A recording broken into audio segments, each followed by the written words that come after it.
Hello everyone, कैसे हैं आप सब। देखिए, जो सामने आपके प्रश्न अभी है ना कि उद्देशिका में शब्द गणराज्य, उद्देशिका में गणराज्य से जुड़े प्रत्येक विशेषण पर चर्चा करें, क्या ये वर्तमान में प्रतिरक्षणीय है। ये जो प्रश्न है प्रीवियस ईयर क्वेश्चंस पेपर में पूछा गया 2016 में, और ये जीएस पेपर सेकंड पॉलिटी खंड से जुड़ा हुआ है। तो प्रश्न को पढ़ते हैं। प्रश्न है कि उद्देशिका में शब्द गणराज्य से जुड़े प्रत्येक विशेषण पर चर्चा करें, क्या ये वर्तमान में प्रतिरक्षणीय है। प्रश्न पढ़ने के बाद सबसे पहले हर एक अभ्यर्थी के माइंड में ये हिट होना चाहिए कि इस प्रश्न का जो उत्तर होगा उसके कितने पक्ष बनने वाले हैं। आप प्रश्न पढ़ने के बाद ध्यान से देखें, बहुत छोटा सा है और इजी है कि उद्देशिका में जो शब्द गणराज्य है उससे जुड़े प्रत्येक विशेषण पर चर्चा करें, क्या ये वर्तमान में प्रतिरक्षणीय है। तो इसका मतलब है कि यहाँ पर सबसे पहले एक भूमिका होगी और इसके बाद सेकंड पैरा में जो चर्चा होगी वो गणराज्य से जुड़े प्रत्येक विशेषण पर होगी कि गणराज्य से जुड़े कौन कौन से विशेषण हैं। तीसरे पैराग्राफ में क्या जो भी उपरोक्त विशेषण हैं क्या ये वर्तमान में प्रतिरक्षणीय हैं या नहीं, इस पर चर्चा करेंगे। इसके बाद एक निष्कर्ष लिखेंगे। ठीक है, तो यहाँ पर सबसे ज़रूरी जो हो जाता है वो है कि एक बार आपको प्रियम्बल जो प्रस्तावना है उसके बारे में एक बेसिक जो जानकारी होनी चाहिए। जैसे मैंने यहाँ पर एक प्रस्तावना की एक फ़ोटो भी ले रखी है, राइट। और यदि हम प्रस्तावना को थोड़ा छोटा करें तो इधर आप देखिए, प्रस्तावना के चार मूल तत्व माने गए हैं। प्रस्तावना के चार मूल तत्व माने गए हैं। जो पहला है संविधान के अधिकार का स्रोत, मतलब प्रस्तावना कहती है कि संविधान भारत के लोगों से शक्ति अधिग्रहित करता है। ये प्रस्तावना कहती है कि संविधान जो है भारत के लोगों से शक्ति अधिग्रहित करता है। भारत की प्रकृति कैसी होगी, यह घोषणा करती है कि भारत एक संप्रभु, समाजवादी, धर्मनिरपेक्ष, लोकतांत्रिक और गणतांत्रिक राज्य व्यवस्था वाला देश होगा। संविधान का उद्देश्य है न्याय, स्वतंत्रता, समता व बंधुत्व संविधान के उद्देश्य हैं। संविधान लागू होने की तिथि या 26 नवंबर 1949 की तिथि का उल्लेख करती है। मतलब संविधान के यदि प्रस्तावना के चार मूल तत्वों की बात की जाए तो यही चार मूल तत्व हैं। अब चार मूल तत्व में देखें तो गणराज्य कहाँ है, ये है गणतांत्रिक या गणराज्य बोलिए। अब हम प्रस्तावना में देखें तो आप प्रस्तावना पढ़ेंगे तो हम भारत के लोग, ये क्या है, इसका पहला मूल तत्व है। दूसरा है संपूर्ण प्रभुत्व संपन्न समाजवादी पंथ निरपेक्ष लोकतंत्रात्मक गणराज्य, ये दूसरा है। मतलब ये जो शब्द हैं ये बता रहे हैं कि भारत की प्रकृति कैसी होगी। और गणराज्य से जुड़े प्रत्येक विशेषण पर चर्चा करनी है तो कौन कौन से हैं। संपूर्ण प्रभुत्व संपन्न, ये एक विशेषण हुआ। समाजवादी हुआ, पंथ निरपेक्ष हुआ, लोकतंत्रात्मक हुआ। ये मतलब ये चार हैं और गणराज्य को लेकर के पांच। तो गणराज्य से जुड़े प्रत्येक विशेषण देखें तो एक, दो, तीन और ये एक, चार। बच्चे क्या करते हैं, मैंने कई सारी कॉपियाँ चेक की है, वो गणराज्य से जुड़े ये चार विशेषण पर चर्चा करने के साथ न्याय, स्वतंत्रता, समता, बंधुता सब पे लिखने लगते हैं कि जबकि ये आपको नहीं करना है, राइट। तो आपके सामने गणराज्य से जुड़े ये चार विशेषण हैं, इन्हीं पर हम डिस्कशन करेंगे। और ये जो न्याय, स्वतंत्रता, समता, बंधुता है, यहाँ पर हमने आपको बताया है कि ये सब क्या हैं, संविधान के उद्देश्य हैं।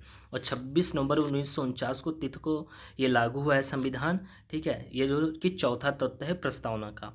अब चलते हैं प्रश्न पे।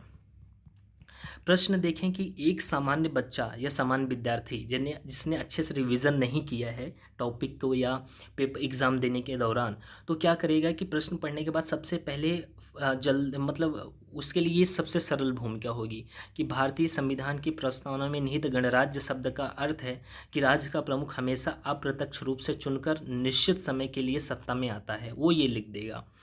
लेकिन किसी के पास पर्याप्त समय है या उसके पास अच्छा इस टॉपिक पे उसकी एक अच्छी पकड़ है, नॉलेज है, तो ये दूसरी भूमिका ये लिख सकता है कि प्रस्तावना के चार मूल तत्वों में से एक तत्व भारत की प्रकृति की विवेचना करते हैं, जिसमें गणराज्य, पंथनिरपेक्षता, लोकतांत्रिक, समाजवादी, संप्रभुता जैसे शब्द शामिल हैं। दोनों भूमिका सही है। मैंने एक नहीं 1000 बार बोला है कि भूमिका या कोई भी व्यक्ति हो, मैं हूँ, दूसरा, तीसरा, चौथा, आप देखेंगे सबकी भूमिका अलग अलग होगी। भूमिका कोई ऐसा नहीं कि आप उसको एक किसी ढांचे में बांध करके ही लिखेंगे। भूमिका और जो परिचय आप देते हैं वो सबकी अलग अलग हो सकती है और सुपर हो सकती है सबकी। यदि आप देखेंगे तो 10 लोग लिखेंगे और 10 लोगों की भी अच्छी होगी। तो आपने यदि ये भूमिका लिखी है ये भी सही है, ये लिखी है तो ये भी सही है, कोई गलत नहीं करेगा, राइट। तो आपको इस तरह से प्रस्तावना, लेकिन ध्यान रखिएगा कि सिर्फ आप यदि गणराज्य को यहीं से सिर्फ गणराज्य को समझा देंगे तो ये उचित नहीं है, क्योंकि प्रश्न में उद्देशिका जोड़ा है तो आपको भूमिका, ऐसा भूमिका लिखनी पड़ेगी कि बैकग्राउंड में प्रस्तावना लिंक होती रहे, कि नहीं कि आप गणराज्य बता दें तो ये टॉपिक ही अलग दिखने लगेगा। यदि इन्होंने ये लिख दिया कि भारतीय संविधान की प्रस्तावना में निहित गणराज्य शब्द का अर्थ, तो अब ये लग रहा है कि गणराज्य जो है ये कहीं ना कहीं भूमिका जो है प्रियम्बल से जुड़ी हुई है। दूसरी भूमिका जो ये वाली है, ये वाली भी तो पूरी तरह से ये प्रस्तावना से ही लिंक है।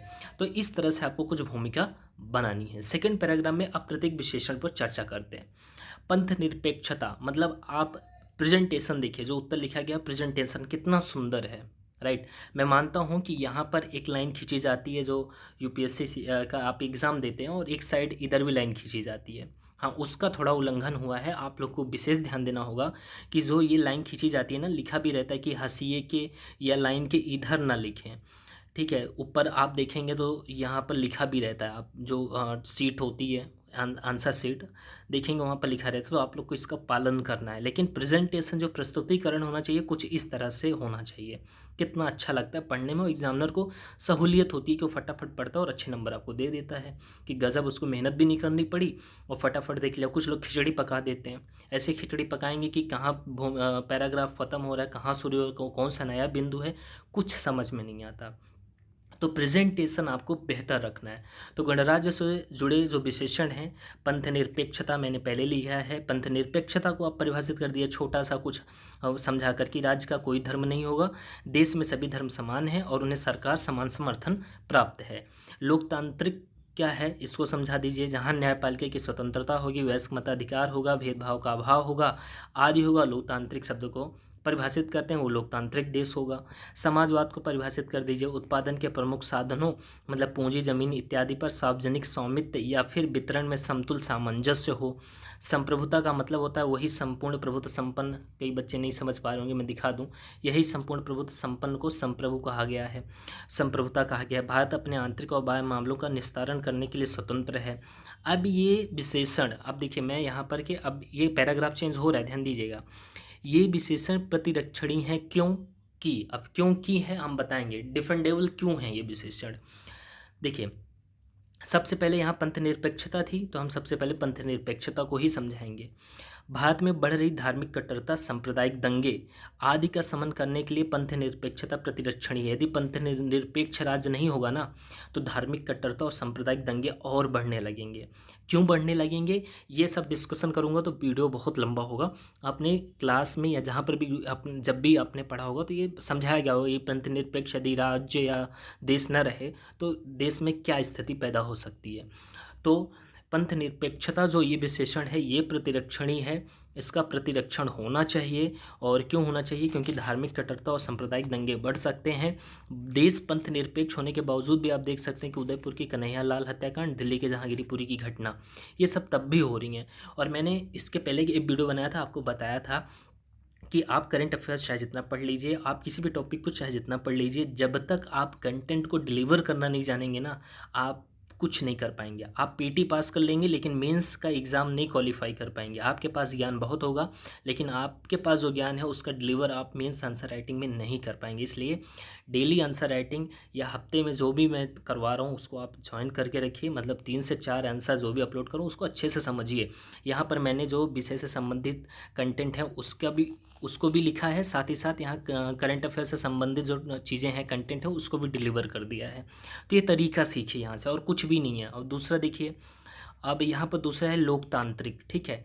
अब मैंने क्या, लोकतांत्रिक कार्यपालिका की तानाशाही छुआछूत समाप्त करने आदि में लोकतांत्रिक विशेषण प्रतिरक्षणी हो जाता है।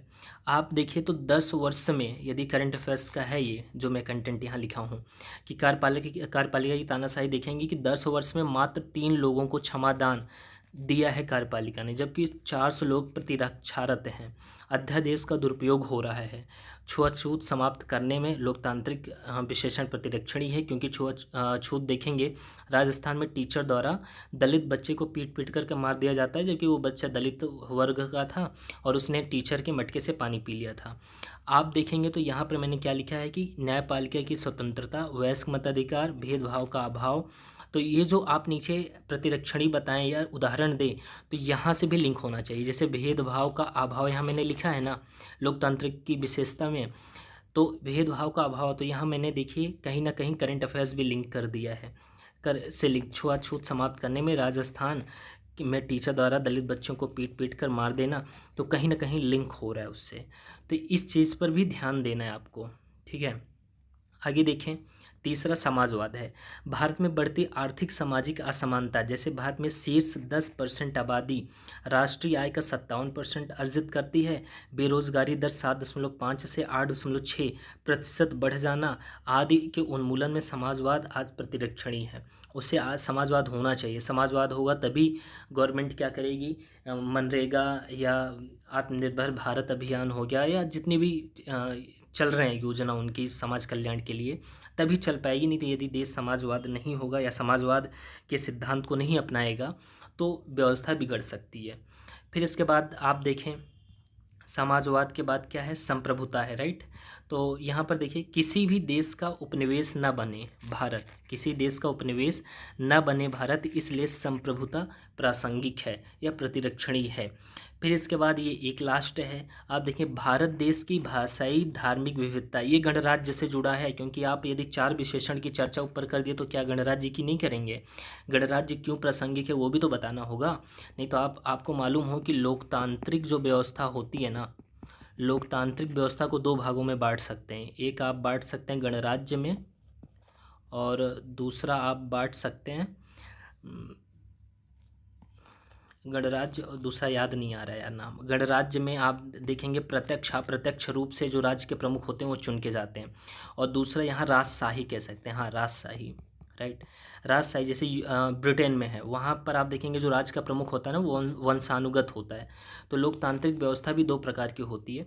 तो यहाँ पर आप देखें जो गणराज्य है, यदि गणराज्य प्रतिरक्षणी नहीं होगा तो भारत देश में विविध तरह के भाषाई धार्मिक विविधता के लोग निवास करते हैं। यदि गणराज्य सिद्धांत या इसको प्रतिरक्षणी नहीं किया जाएगा तो क्या होगा कि इसके अभाव में कोई विशेष धर्म का कट्टर व्यक्ति सत्ता प्राप्त कर सकता है, जिसे हटाना मुश्किल होगा। यदि कोई जाके राज्य के प्रमुख के रूप में पद पर बैठ गया, राइट, बैठ गया, और गणराज्य है ही नहीं। गणराज्य का मतलब होता है कि कोई वहाँ पर वंशानुगत नहीं रहेगा कि एक पद पे जो बैठ गया वो हमेशा बना रहेगा। गणराज्य का मतलब है कि वहाँ पर कोई भी भारत का नागरिक जाकर के बैठ सकता है। चुनाव अप्रत्यक्ष रूप से उसे चुना जाता है, वो जाकर बैठेगा। कोई ऐसा नहीं कि कोई एक ही बैठेगा। लेकिन जब गणराज्य नहीं होगा तो कोई भी कट्टर व्यक्ति विशेष धर्म का बैठ सकता है और उससे कि देश को नुकसान पहुंच सकता है, राइट। अब हम आते हैं निष्कर्ष पे, मतलब हमने समझ लिया विशेषण क्या होता है, फिर इसके बाद प्रतिरक्षणी क्यों है उस पर डिस्कशन कर लिया। अब हम निष्कर्ष पे आते हैं। निष्कर्ष है, वैसे एक स्वस्थ लोकतंत्र के संचालन के लिए गणराज्य से जुड़े सभी विशेषण सदैव प्रतिरक्षणी होने चाहिए, बिल्कुल होने चाहिए। यदि एक बेहतर लोकतंत्र की कोई कल्पना करना चाहता है तो स्वाभाविक रूप से है कि गणराज्य से जुड़े जो भी विशेषण है उन्हें सदैव प्रतिरक्षणी होना चाहिए। इसी महत्व को देखते हुए भारतीय न्यायपालिका ने इन विशेषणों को आधारभूत ढांचा घोषित किया है। बहुत बढ़िया भूमिका है, आपने ये बल दे दिया कि इन्हें प्रतिरक्षणी होना चाहिए भाई, कोई गुंजाइश नहीं है इनमें किंतु परंतु की, इसीलिए न्यायपालिका ने इन विशेषणों को आधारभूत ढांचा घोषित किया है। इस तरह से आप अपनी निष्कर्ष को समाप्त करेंगे। ये एक क्या उत्तर का बेहतर प्रारूप हो सकता है उस पर हमने डिस्कशन किया है। कैसा लगा आपको वीडियो, कमेंट करके ज़रूर बताएं। मिलते हैं अगले वीडियो में। नमस्कार।